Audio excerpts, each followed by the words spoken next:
What's up everyone, it is me, Anthony Jones, and we're back with another unboxing video for you guys. And today, it's this product that's in here.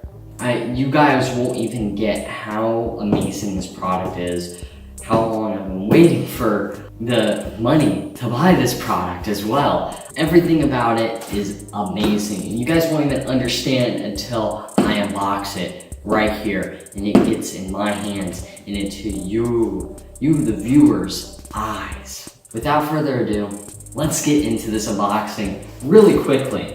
I just want to get it unboxed. You don't even get how long I'm waiting for this product. The only reason I got this knife, well, I don't even know if I need it. Oh yeah, I probably will. You guys don't even get it.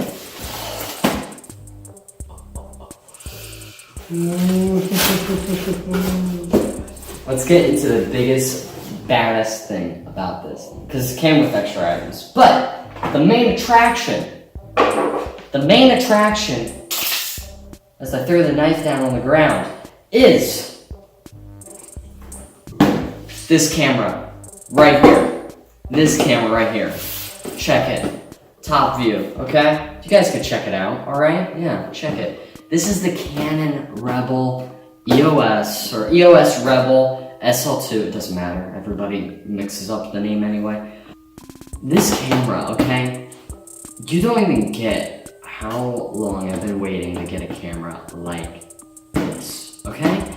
Now you might be thinking, Anthony, you already have a really nice DSLR, at least you mentioned that it's a really nice DSLR and the video quality seems really nice. And that's true. And I've got it right here. That DSLR that you might be talking about is this Canon EOS Rebel T3i camera. Alright? This camera, it's great. It's a great beginner DSLR. But as you can see, I said the word beginner. Most people even say that this is a beginner DSLR, but this is better, way better than this camera. You might be asking why. Well, for instance, let's just go into quality. This has only 30 frames per second at 1080p. This has 60 frames per second. That's great. That's really great, especially with videos like this and vlogs, okay? The camera, right? The sensor in here, I'm pretty sure is going to be smaller than the sensor in here, and I'll get into the specs later. But I just want to mention that this camera as well doesn't have continuous autofocus. I did not know that when I got into this. I didn't even know what continuous autofocus is. All I knew is, oh, autofocus, you mean it automatically focuses? All right, seems correct. This one doesn't do it continuously. I didn't know that. I never looked into it. I was just super excited to get a really awesome DSLR, and Casey Neistat and all these big huge YouTubers use DSLR, so this should be amazing, right? Well, no. In New York, I had amazingly trouble using this camera.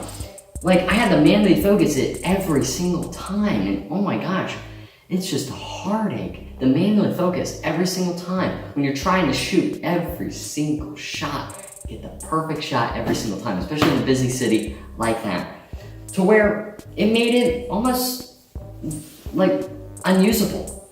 The quality of it is great, but not in low light as well. I can't even use it in here. You might be asking, whoa, wait, that's your Canon T3i. I thought you would be using that for recording. I'm not. Right now, this recording is actually being brought to you by a Samsung S9.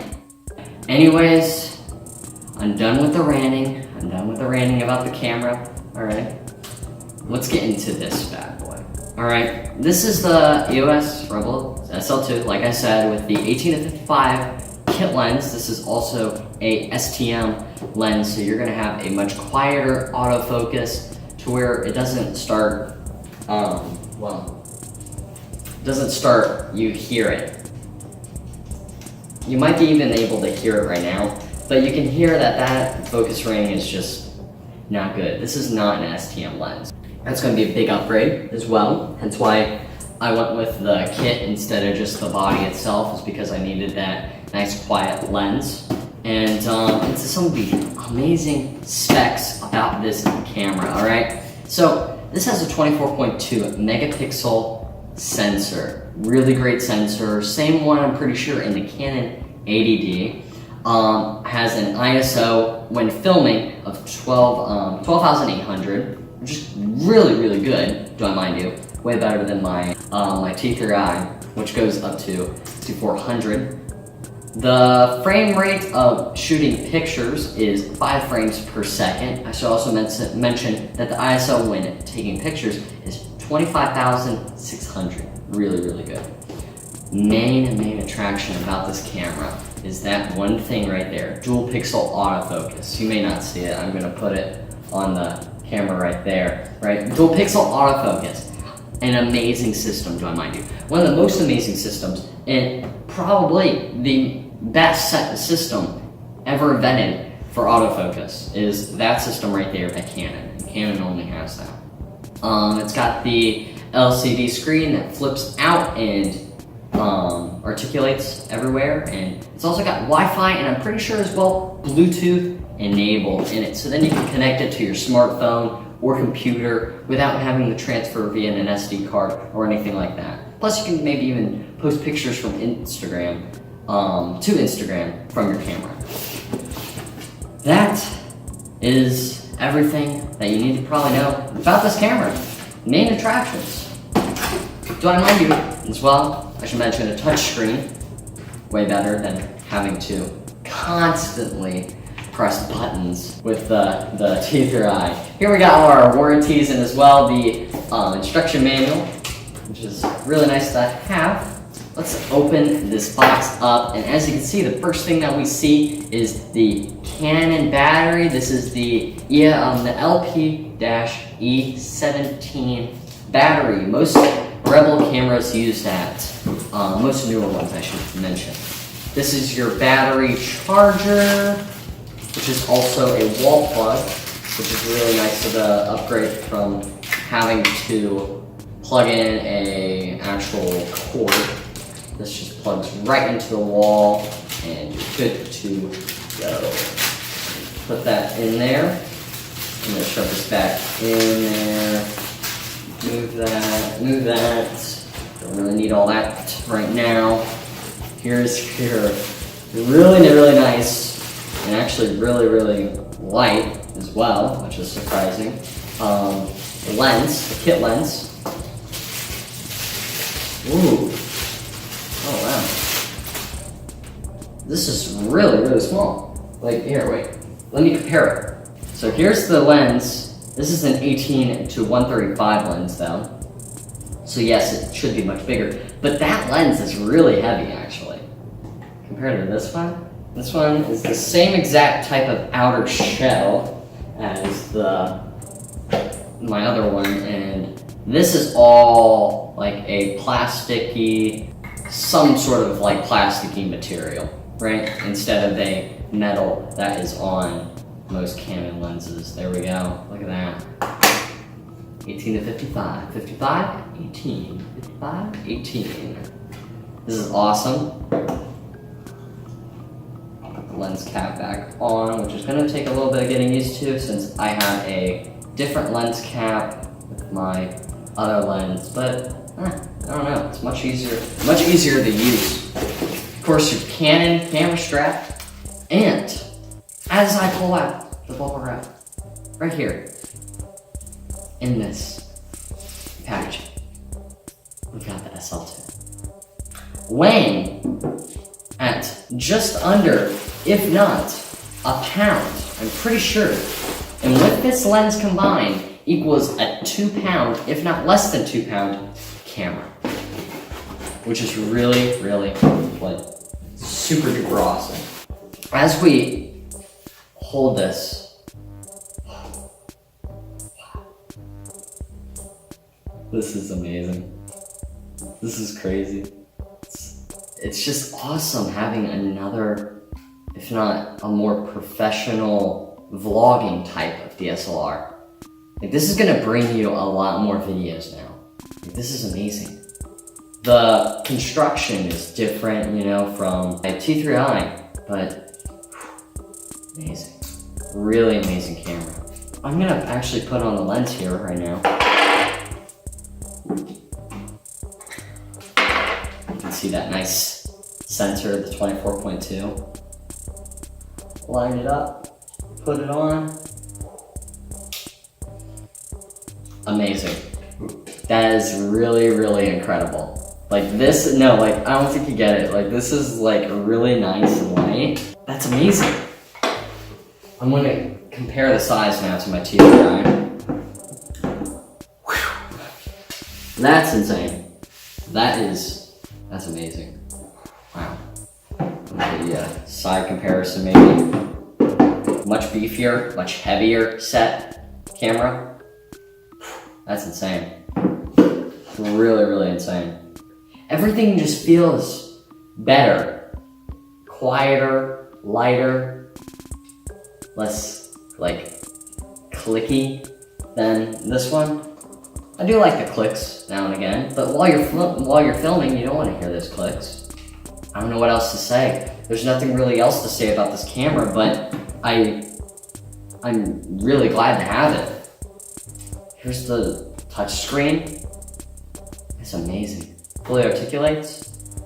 So you can, like, this camera, it's the most affordable beginner YouTuber camera. If not even really for beginners. Like if you just want a light DSLR for vlogging or anything, this is probably a go-to. Well, let me show you some of the accessories that B&H offers right now if you buy this camera. Some really neat accessories. Maybe not the best accessories in the world, but really neat accessories. And it's free. It's free. You might think you could probably got more on Amazon, but I just didn't want to worry about the hassle of if it's going to turn out correctly with Amazon, because you don't know if those people are going to give you something trash or not. And I wanted this really quickly. I wanted this camera really quickly. And I'll go into that later. But here we got a really, really nice camera strap-on bag, right? It's made by Rugged. I'm pretty sure that's how you pronounce it, Rugged. It's a really nice bag. I don't see myself really using it that much. It's a bag that you can also like attach to your belt buckle. So this is a really nice bag. I just don't see myself using it that much.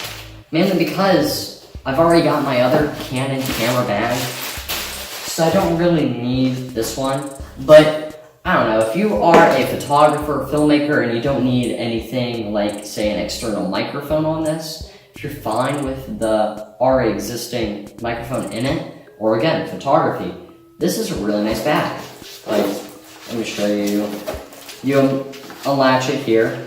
Here's your little strap if you want to put it over your shoulder. But as well, like I said, you can also attach it with these straps here to your belt. Really nice feature. SD cards can go in here. A really nice addition. Two SD cards. Perfect. I don't even know if you need any more SD cards than that. But for instance, this camera, right, the SL2, as you can see the size of it, fits in there perfectly. You might have some trouble with other cameras. That's why they give you this one. This one is made for a camera the size of the SL2, right? So, of course, if you have a bigger camera, this bag is probably not going to fit it. Of course, my Canon T3i will most definitely not fit in this bag, if not just barely. See, actually, just barely fits in. Just barely, and I don't even know. Actually, it might not even zip up. It might just zip up to the point where it works, but I don't want to break the bag. It's a really nice bag anyways, so I might use it a couple times if I'm just out and about and I want to have the SL2 on my side, but I most likely won't because I'm hoping I can take a GorillaPod and of course my Rode mic and just slap it on there and just be good to go. Carry it around and be able to go on amazing vlog adventures. You might even see some vlogs coming in the future. We got a really awesome SanDisk Extreme SD card. 32 gigabytes, really good, again, for, say, photography, or if you're doing videos. Really good stuff. And that's about it. Those are the 6 accessories that B&H offers with this camera. So I just wanted to go over and show those to you. So if you are looking for a camera, right, this is a really nice one to go to. And I'm actually going to say that after this review, I'm most definitely going to recommend this camera to anybody because of its really amazing price range. Really great price, like compared to most. So, again, I'm going to bring out the T3i. We're going to do a great comparison right here in this lighting. We're going to switch from the Samsung S9 camera, or phone. We're just using the camera feature on it.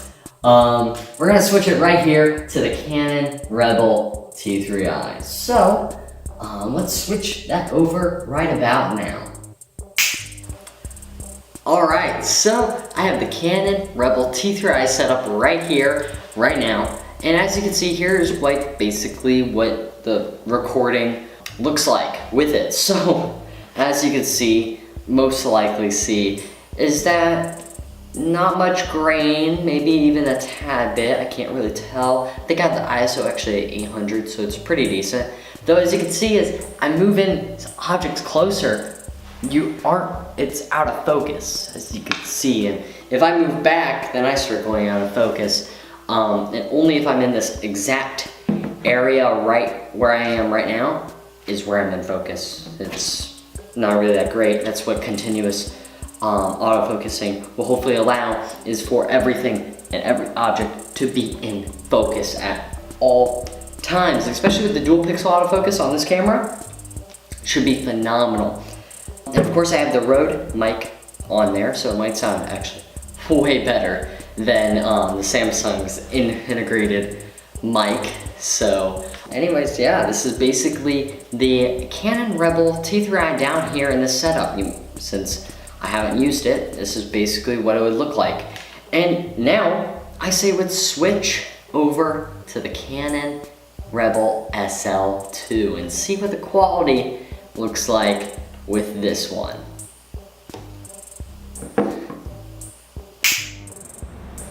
Alright, so now I have the Canon SL2 on the tripod and it is just rolling.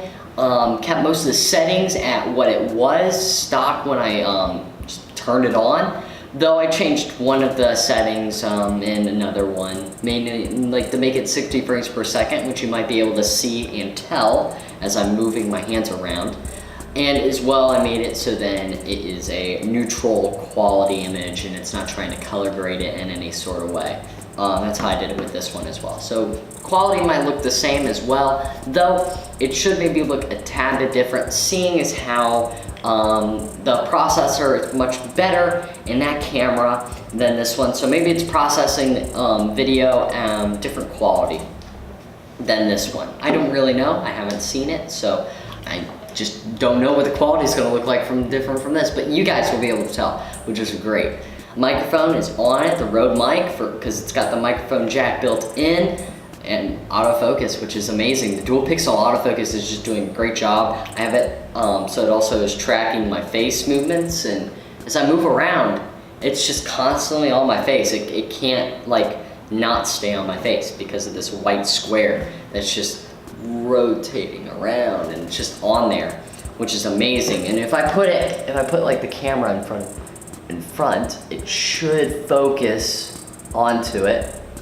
And now if I bring it back, I don't know, there it goes. Now it's focusing on my face. It takes a while, but dual pixel autofocus is the best system. I'm gonna do more further testing and seeing which one is quicker. If you have face tracking on, or just the regular autofocusing. I don't know yet, I'm gonna do some testing like I said. But this camera, amazing quality so far. Can't wait to use it more and more. It's so light that it's just gonna be amazing for vlogging. I mean, I'm just gonna put on my GorillaPod, go around, and I can just record almost all day with it. So I'm loving it. I'm gonna end the video probably right here actually. But don't think this as the actual end of the video. I'm just ending this segment. After this, I'm gonna have some really awesome and hopefully cinematic looking footage for you guys. Different footage as well. And maybe get some nice cinematic stuff for you guys, so then you guys can even see what it might look like outdoors, in low light, different situations. So hopefully this camera will go through the tests and turn out to be the best. So I already know it will be. It's just gonna be way better than this thing, which I'm still gonna use. I'm gonna use it for a lot of cinematic stuff, hopefully. But I'm gonna quit the mumbo jumbo. I'm gonna end it here. If you enjoyed this video, please subscribe. I always love it when people subscribe, and also notifies you when I am uploading. And of course, you can also hit the notifications button, so then you accurately get every single notification of mine. And again, if you have any questions, go down to the comment section below and ask me, because I will gladly answer your questions about any of this stuff relating to the Canon SL2, maybe even the comparison of it through the T3i. If you have any other questions, of course, hit me up in the comment section. I'll gladly answer. But anyways, guys, let's switch over, and I'm gonna have some cinematic footage rolling.